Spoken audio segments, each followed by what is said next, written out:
kulanti wacan oo wanaagsan saaxiibada ku xiran Kulmis Media. Ku soo dhawaada warbixin kooban oo ku saabsan xiisada ka dhex alowsan dalalka Mareykanka iyo Iiraan. Inta uu muuqaalkan socdo waxaa wax badan ka ogaan doontaa macluumaad ka qarsoon oo aadan hore u maqal oo xaqiiqo ah ee daawasho wacan. Duqeyntii Iiraan ee xalay maxaa ka dhashay? Dhalinyarada aad u xiisanaya siyaasadda Bariga Dhexe iyo loolanka Mareykanka iyo Iiraan. Marka hore waxaan rabaa inaan sawir guud idinka siiyo xaaladda Bariga Dhexe, kadibna aan idinla wadaago wixii ka dhashay weerarkii Iiraan ee xalay ku qaaday saldhigyada Mareykanka uu ku leeyahay dalka Ciraaq. Dalka Iiraan shacabkiisu waa muslimiin Shiica ah, waxaana lagu maamulaa nidaam diineed waafaqsan caqiidada Shiicadu haysato. Mandiqada Bariga Dhexna shucuubta ku nool 80% waa muslimiin Sunni ah. Waxaa soo jireen khilaaf u dhexeeya Shiicada iyo Sunnida oo ah caqiido diineed.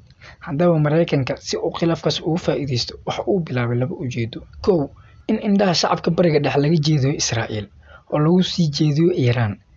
Labo, in Carabta ay baahi amni u yeelato Mareykanka, taasna ay Mareykanka u fududeynayso in ay Carabta gacanta ku sii hayaan muddo badan.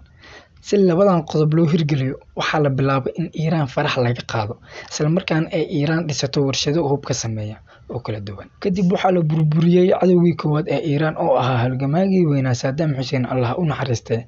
Kadib markii dalkii Ciraaq ee Iiraan halista ku ah la burburiyay, waxaa dalkaas loo gacan geliyay Iiraan. Kadib Iiraan waxay bilowday in ay Ciraaq la wareegto, isla markaana shacabka Ciraaq inta Shiicada ah ay u sameeyay maleeshiyo kala duwan oo aad u hubeysan.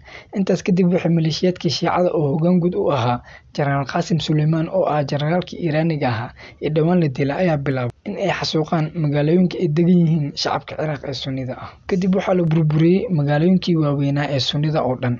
Si la mid ah ayaa ka dhacday Suuriya oo Mareykanku u fududeeyay Iiraan in ay si fudud u galaan. Sidoo kale Yemen iyo Lebanon waa la mid. Hadalka aan soo gaabshay afartaas dal ayuu Mareykanka u gacan geliyay Iiraan. Taas waxaa dhinac socday in ay Iiraan sameysatay hub casri ah oo aysan haysan dalalka Sunnida ah. Intaas kadib waxaa la burburiyay awooddii ay ku lahaayeen mandiqada Bariga Dhexe. Haddaba markii ay Mareykanku gaareen dantii ay ka lahaayeen Iiraan, dantaasoo ahayd labada qodob ee aan kor ku soo sheegnay oo la burburiyay dalalkii Israa'iil cabsida ka qabtay, sidoo kale indhaha Carabta laga jeediyay Israa'iil oo lagu jeediyay dalka Iiraan, ayaa waxaa la soo gaaray waqtigii Iiraan xal loo yeeli lahaa si aysan Israa'iil halis ugu noqon.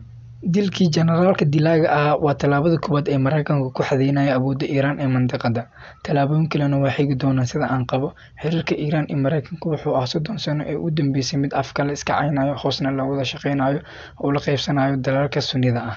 Waa 30 sano ee Iiraan awood ciidan ku yeelatay Bariga Dhexe, saameyn weyn ku yeelatay, waana isla 30kii sano oo ay Mareykanka afka ka dirirayeen. Waxaana tusaale kugu filan la wareegidda Iiraan ee dalka Ciraaq ay la wareegeen markii uu Mareykanku qabsaday. Sidoo kale Qasem Soleimani iyo madaxda Ameerikaanka waxay ku wada jireen hal dhufays dagaalkii ay ISIS ama Daesh kula jireen, waxayna ahaayeen isku qorshe. Haddana qorshe baa dhamaaday, maadaama sir badan oo wada shaqeynta Mareykanka ee mandiqada uu hayayna waxa qorsheysneed in la qaarijiyo. Ugu dambeyntii weerarkii xalay ee Iiraan xerada ciidanka Mareykanka deganaa ku qaaday ilaa hadda wax dhimasho ah lama xaqiijin. Waxaa la sugayaa Trump oo saxaafadda la hadli doono iyo wax uu ka sheego khasaaraha ka dhashay weerarka.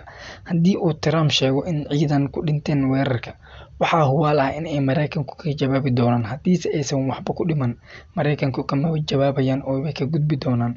Bal aan sugno wax uu Trump ka sheego. Waxaan rajeynayaa in aad wax badan ka ogaatay arrinta Iiraan iyo Mareykanka ee mandiqada Bariga Dhexe. Haddii aad markii ugu horeysay, waxaan ku xasuusinayaa inaad subscribe dhahdo channelka si aad update u noqoto oo wax walba ula socoto. Ammaan Allah. Kaasanu bogaaniga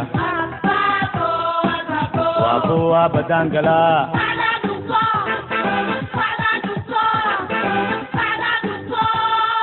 balwenta yan laga bojeenin.